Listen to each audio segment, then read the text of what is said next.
ফেসিবাদের ঘন্টা বাতা শুরু হয়েছিল।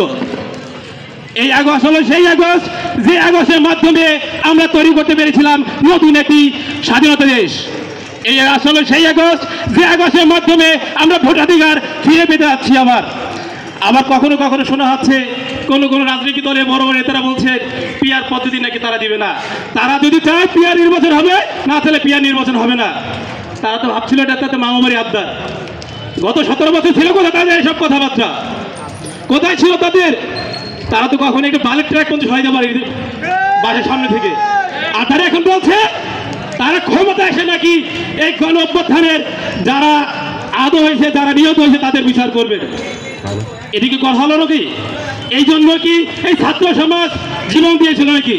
এই জন্য কি ছোট ছোট 3 বছরের বাচ্চা জীবন দিয়েছিল? তাদের এই তালবাহানার জন্য আজও দেখা যাচ্ছে ডিমের কুসুম থেকে বের হতে পারছে না সেই সব ছাত্ররা চাঁদাবাজি করতেছে। শুধু তাদেরকে হাতে তুলে দিলে চলবে না, এই চাঁদাবাজি ভাগ কারা কারা পাচ্ছে সেটাও জানতে চাই জনগণ।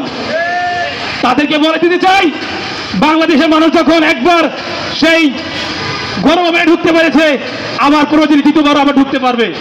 আপনারা যদি চিন্তা করে থাকেন আবার পুনরায় আপনারা সেই স্বৈরাচারী ফ্যাসিস্ট সরকারের মতন আপনারা নতুন করে আবার সেই সংসদ কায়েম করবেন, তা কখনোই এই জনগণ মেনে নেবে না।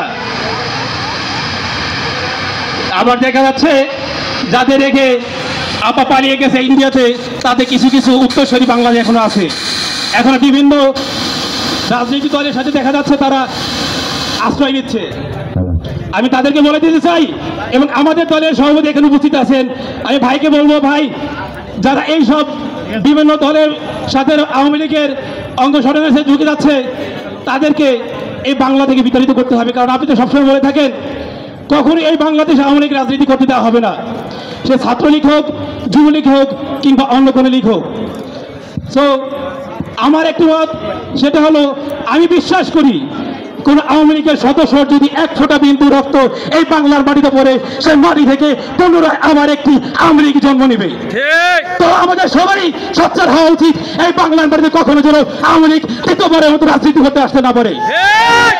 তো আমাদের আবার একত্রবদ্ধ হতে হবে, কখনো যাতে এই বাংলার মাটিতে আওয়ামী লীগ পুনর্জীবিত না হতে পারে। তাই আমরা আছি বিপিনুরের ভাইয়ের সাথে, আমরা থাকবো, আমরা লড়বো, আমরা আছি, আমরা থাকবো ইনশাআল্লাহ। আসসালামু আলাইকুম ওয়া রাহমাতুল্লাহ।